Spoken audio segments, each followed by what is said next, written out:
사랑과 은혜가 풍성하신 아버지 하나님, 주께서 우리를 보살피사 기도의 자리에 있게 하시고 하나님을 찬양하는 것으로 하루에 입술을 띄며 시작하게 하시니 주여 감사합니다.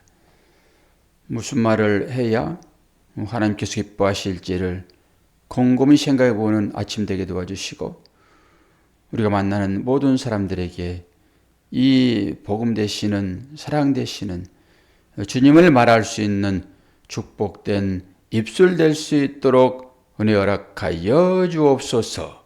예수 그리스도의 이름으로 기도하옵나이다. 아멘. 요한복음 7장 14절에서 24절입니다.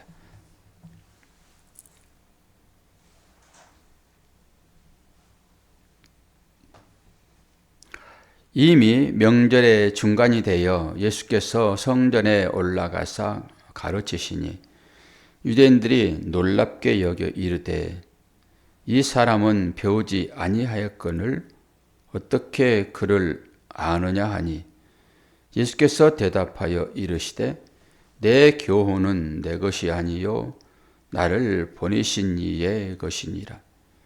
사람이 하나님의 뜻을 행하려 하면 이 교훈이 하나님께로부터 왔는지 내가 스스로 말함인지 알리라.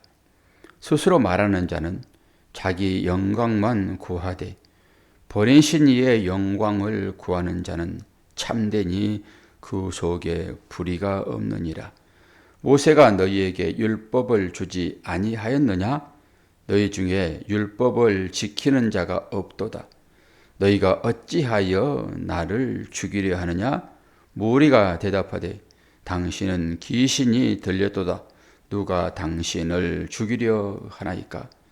예수께서 대답하여 이르시되 내가 한 가지 일을 행하매 너희가 다 이로 말미암아 이상히 여기는도다. 모세가 너희에게 할례를 행하였으니 그러나 할례는 모세에게 난 것이 아니요 조상들에게서 난 것이라. 그러므로 너희가 안식일에도 사람에게 할례를 행하느니라. 모세의 율법을 범하지 아니하려고 사람이 안식일에도 할례를 받은 일이 있거든 내가 안식일에 사람의 전신을 건전하게 한 것으로 너희가 내게 노여워하느냐? 외모로 판단하지 말고 공의롭게 판단하라 하시니라. 아멘. 어제는 초막절에 대한 얘기를 했습니다. 그리고 사람들이 예수를 죽이려고 하니까 예수는 멀리 떠나 있습니다. 그리고 형제들이 얘기를 하는데 아니 사람이 뭔가 일을 하려고 그러면은 드러나야지 뭐 일을 하든지 말든지 할 게 아니에요. 그 예루살렘에 올라가서 그 유대인들이 많은 그곳에 올라가가지고 도시로 올라가서 당신을 드러내는 것이 앞으로 당신이 해야 할 일을 함에 있어서 유익한 것이 되지 않겠는가라고 하는 그런 물음이었잖아요. 누가 그랬습니까? 7장 5절에 형제들입니다. 그리고 나서 5절에 이는 그 형제들까지도 예수를 믿지 아니함이었더라 라고 얘기를 하는 거잖아요. 그렇게 약간의 조롱조로 지금 4절이 우리에게 주는 얘기죠. 그 형제들이 그렇게 얘기하잖아요. 지금 올라가서 당신을 드러내시오. 드러낸다라고 하는 것은 뭐예요? 기적을 베푸시오 이런 거잖아요. 기적이 아니면은 사람들은 예수를 믿지 않았다니까요. 우리도 뭔가 예수를 따르는 것에 있어서 대가가 줘지지 않으면은 혹시 떠나려고 준비하는 그런 마음은 아닌지 살펴봐야 됩니다. 도시로 가서 거기에서 당신을 나타내십시오. 그래야 세상 사람들이 당신을 따르겠습니까? 라고 하는 거지요. 그러면서 명절에 함께 올라가는 것입니다. 왜 그러죠? 남자들은 1년에 3번씩 올라가야 됩니다. 명절을 지키기 위하여. 무교절이라고 하는 6월절, 그리고 77절, 오순절, 7.7절은 오순절이에요.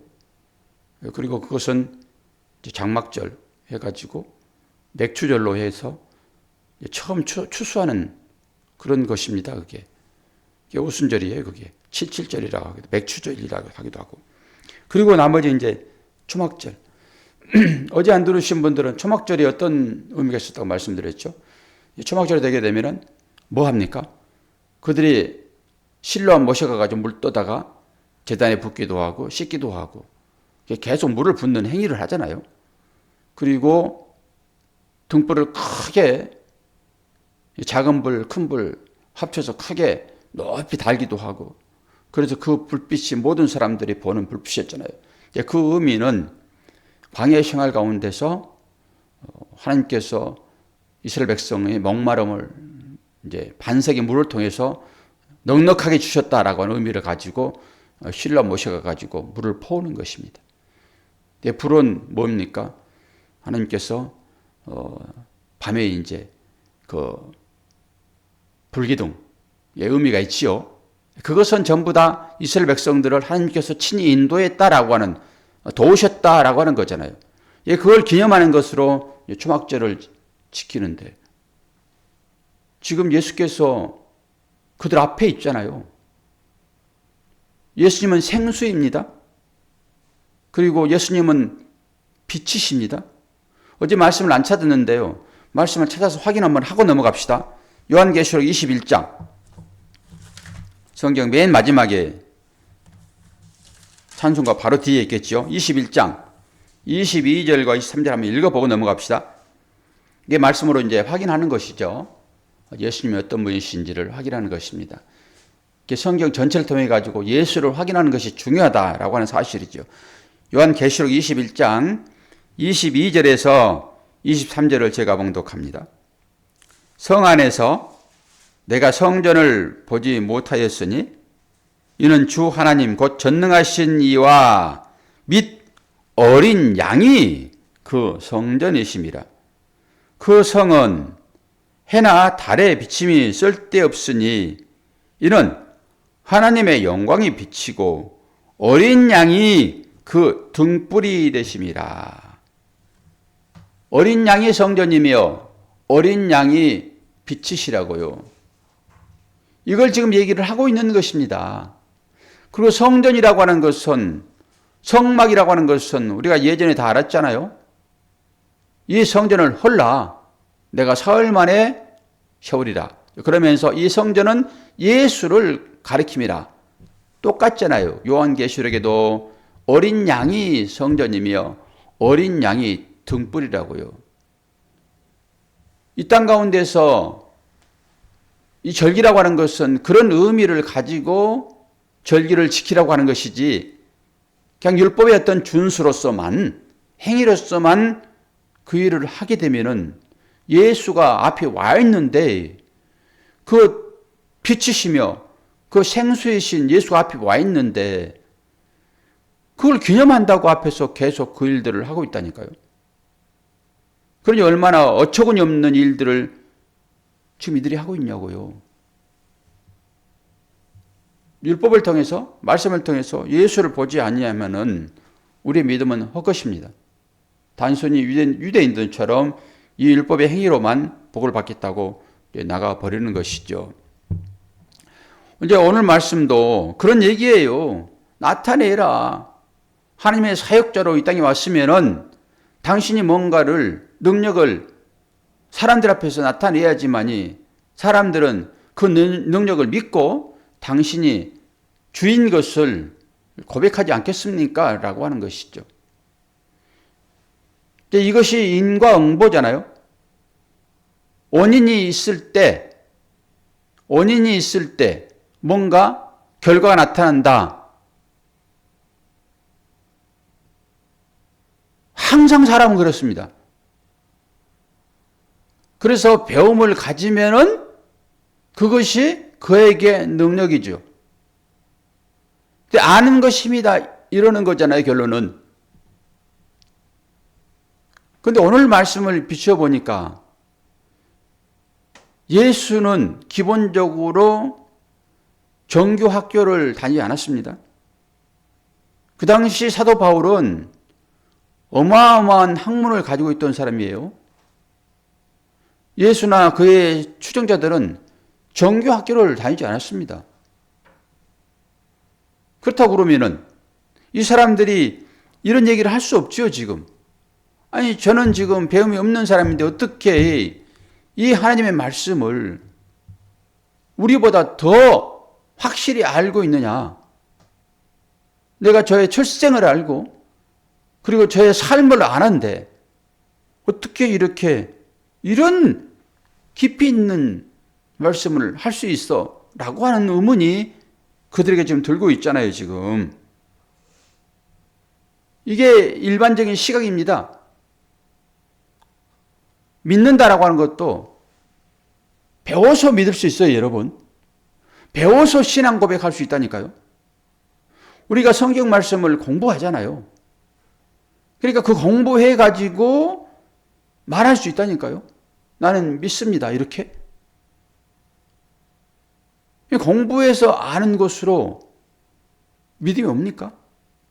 그것을 도구로 쓰기는 합니다, 하나님께서. 그럼 공부하지 않는 저기 산속에서 글자 하나도 깨닫지 못하는 그런 사람들이 어떻게 말씀을 듣고 믿냐고요. 예수를 믿고 듣고 어떻게 그를 마음으로 영접하냐고요. 배우지 않았는데. 그러니까 배운 것 가지고 그걸 자랑하게 되면 그건 학식인 것이고 그것이 믿음이 아니에요. 지금 유대인들이 딱 그러는 거잖아요. 유대인들이 많이 배운 것입니다. 이 율법 학자들이잖아요. 그리고 이 율법이라고 하는 것은 하나님을 내용으로 담고 있고 그 하나님을 통해서 우리는 예수를 봐야 되는데 하나님을 열심히 그들이 믿잖아요, 지금. 뭘로 열심히 믿습니까? 율법을 지키는 거잖아요, 지금. 율법을 지키는 것으로 그들이 하나님을 믿잖아요. 그런데 율법의 그 내용을 알지 못하면은 이것은 헛것이에요, 그냥. 지키고 마는 거라니까요. 잘 뭔가 보이는 것으로 해놓고 하나님, 내 제사 받으세요. 이거죠, 딱 가인의 예배, 가인의 제사. 열심히 정성을 다했잖아요, 지금. 그런데 그가 그것을 믿음으로 했느냐라고 하는 것은 다른 측면입니다. 무엇이든지 믿음으로 하는 것에 대해서는요, 그 결과가 어떻게 나오든지 간에 그런 관심이 별로 없습니다. 왜요? 믿음으로 했기 때문에. 이스라엘 백성들이 하나님을 믿다가 바벨론의 포로로 끌려가잖아요. 그러니까 거기에서 사람들이 거의 죽지요. 옛날에는 수명도 짧았기 때문에 거의 죽습니다. 그럼 거기서 이제 끌려간 사람도 오지만은 많은 이세들이 왔을 거란 말이에요. 이세들이. 그리고 그 시대적으로 바벨론에 팔려가면서 그들이 이제 아람어를 했어요. 아람어를. 예수님도 아람어를 많이 하시죠. 그리고 히브리어는 이제 학자들 외에는 히브리어를 거의 못했습니다. 그런데 예수님은 지금 히브리어로 쓴 이 성경에 대해서 지금 강론하고 있다고요. 이거 특별하신 분이에요, 그래서. 그러니까 배우지 않는다. 그렇다고 너는 믿음을 가질 수 없어 말할 수 없습니다. 그럼 우리에게 소망이 없죠. 우리보다 훨씬 더 많이 배운 사람들이 주위에 널려 있습니다. 그런데 그들이 다 하나님을 믿습니까? 하나님의 말씀을 보지 않는다 하더라도요, 대자연을 통해서라도 하나님을 믿는 사람들이 있습니다. 하나님은 이 말씀으로도 우리에게 당신을 드러내시지만은 초자연적인 어떤 일들을 통해서 드러내시기도 하고 우리가 보이는 것으로도 하나님은 충분하게 당신을 드러내신다고요. 제가 우주선을 얘기하면서 그 소유주를 타고 간 사람과 아폴로를 타고 간 사람의 얘기를 말씀을 드렸잖아요. 하나님을 믿고자 찾는 사람들은 믿게 되어 있습니다.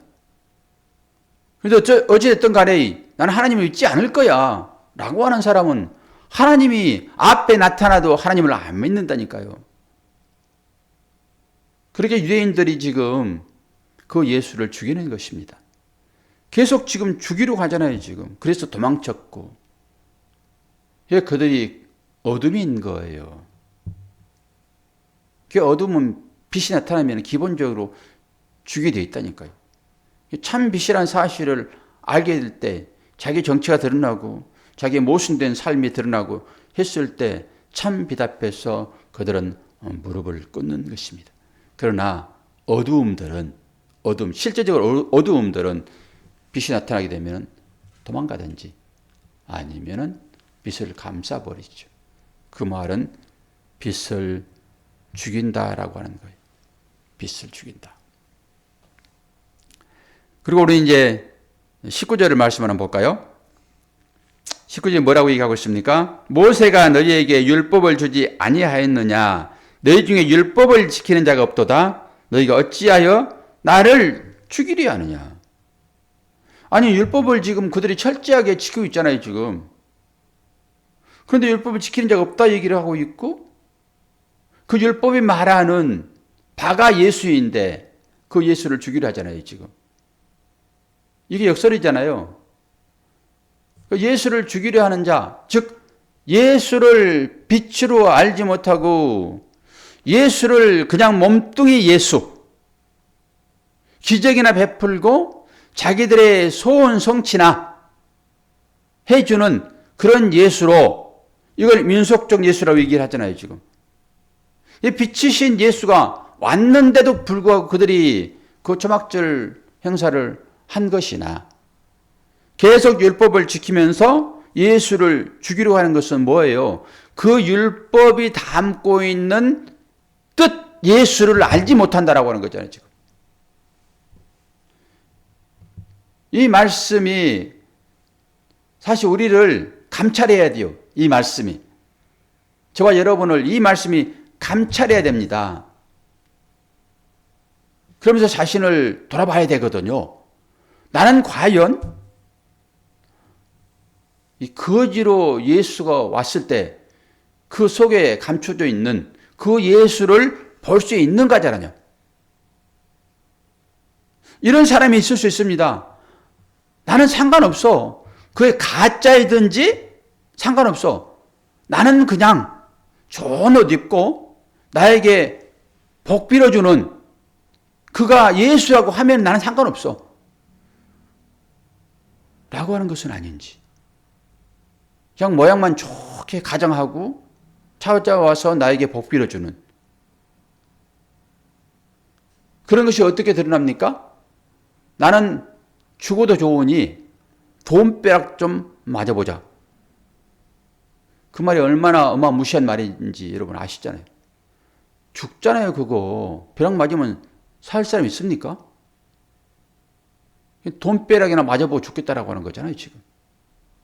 혹여나 우리의 신앙생활이 생명에 관심 있지 아니하고 그냥 존재, 사는 것만, 이 땅에 사는 것만으로 예수를 친다 하게 되면은 딱 그렇게 되는 것입니다.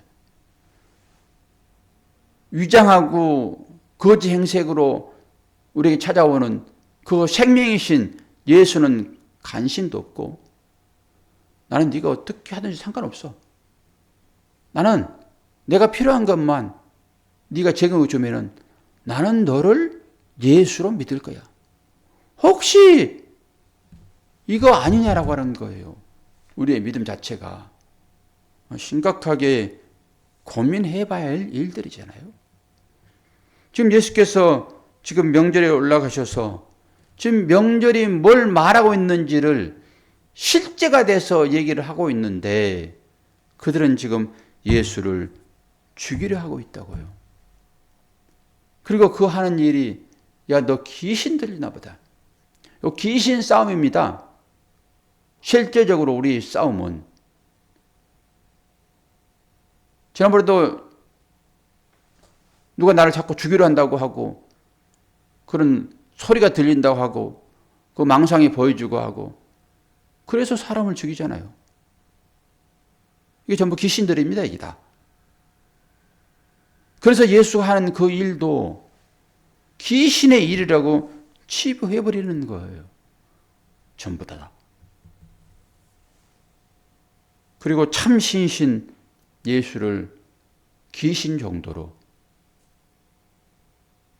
우상의 맨 꼭대기에 뭐가 있겠습니까? 마귀 사탄이 있지. 마귀 사탄은 우리에게 필요한 것 여러분 다 줄 수 있다라고 말씀을 드렸습니다. 그래서 참 신이신 그 하나님의 아들에게 찾아와 가지고 싸움을 거는 거예요. 시험하잖아요. 그거 줄 수 있으니까 시험하는 것입니다. 그게. 근데 그들은 다 줄 수 있어도 생명은 줄 수 없습니다. 다른 얘기로 생명은 뺏을 수 없다고요. 참 생명 되시는 분은 오직 하나님의 아들이신 예수 그리스도밖에 없어요. 24절 한 절 말씀 봅니다. 외모로 판단하지 말고 공의롭게 판단하라. 우리의 삶의 모형입니다. 우리는 전부 다 겉으로 치장되어서 우리에게 좋게 보이는 것만을 관심 갖는 그런 잘못된 인식이 우리한테 있습니다. 그래서 믿음을 테스트하려고 그러면요, 이거 반대로 가는 거예요. 그게 맞아요. 좋은 것 가져오고 평안함만 주고 하는 그것을 복으로 주겠다 하는데 그거 싫어할 사람 어디 있습니까? 다 아멘 아멘 하고 받아들이지. 그런데 실제로 가짜와 진짜를 구분할 수 있는 유일한 것은 뭘까요? 여러분 너무 잘 아시잖아요. 어떤 때 믿음이 드러납니까? 그때 아는 거예요. 그때 내가 어떤 믿음을 소유하고 있는지, 주님은 뭘 믿음이라고 할 것인지. 어떻게 보면은 우리는 전부 다 외모로 내 자신도 꾸미고 판단받기를 원하고 다른 사람 안에 뭐가 들어있는지 알지도 못하고 외모로 치장하는 득대가 이리가 양의 탈을 쓰고 가장하여 찾아와 가지고 웃으면서 말하는 거기에 현혹돼 가지고 거기에 딸려가면 끝입니다. 그래서 살펴보셔야 돼. 그 내면에 뭐가 있는지. 그래서 금방 판단하지 마시고요. 오랫동안 지켜보시고 그래도 한 10년은 보셔야죠. 한 10년은. 그래야 그가 진짜인지 가짜인지 분별되어지지 않겠습니까? 저와 여러분은 10년을 함께 알았습니다. 교회 설립된 지 지금 12년이니까. 권사님도 저와 만난 지 10년 넘었어요? 몰라요. 아니야 라고 고개를 이렇게 흔든 줄 알았어요, 지금. 10년 넘었어요, 지금. 12년 돼서 12년. 벌써요. 한 바퀴 돌았다고 해요. 띠가 한 바퀴 돌았어요, 지금. 권사님 아주 젊었을 때 저 만났는데 지금 똑같아요, 얼굴은. 10년 정도 보게 되면은 이제 그 사람이 어떤 사람인지 다 알아요. 다. 권사님도 저를 알 것이고, 저도 이제 권사님 어떤 분인지 이 정도 가지면은 이제 서로 신뢰를 하는 것입니다. 조금 실수하여 저 사람이 저랬는가? 라고 하더라도 한 10년 동안 함께 살았으면은 이제 이해가 되어지는 것입니다. 여러분도 겉으로 드러나는 것만 가지고 보지 마시고 그 내면의 진국인가 아닌가 이건 10년 정도를 볼 수 있어야 되는 거예요. 그러고 나서 결정하시면 돼요. 내가 잘못 생각했네. 내가 겉모양만 봤구나. 속 봤더니 진국이네. 라고 사람들을 판단하시고 예수의 사랑을 그 사람들에게 퍼붓는 여러분 되기를 축원합니다. 기도하겠습니다. 아버지 하나님, 주께서 우리에게 찾아와 주시어서 우리를 권면하시고 믿음의 사람이라고 인정해 주신 것 주여 감사합니다. 세상 사람들이 우리를 뭐라고 한다 할지라도 내 안에 주님 계시니 주님만으로 만족하고 그 안에서 평강 얻을 수 있기를 원합니다. 이렇게 한 가족 되었는데 이제 주님의 사랑으로 서로 교제하게 도와주시고 그 사랑 많은 사람들에게 합심하여 나눠줄 수 있는 복된 하나님의 자녀들 될 수 있도록 은혜 허락하여 주옵소서. 감사드리며 예수 그리스도 이름으로 기도하옵나이다. 아멘.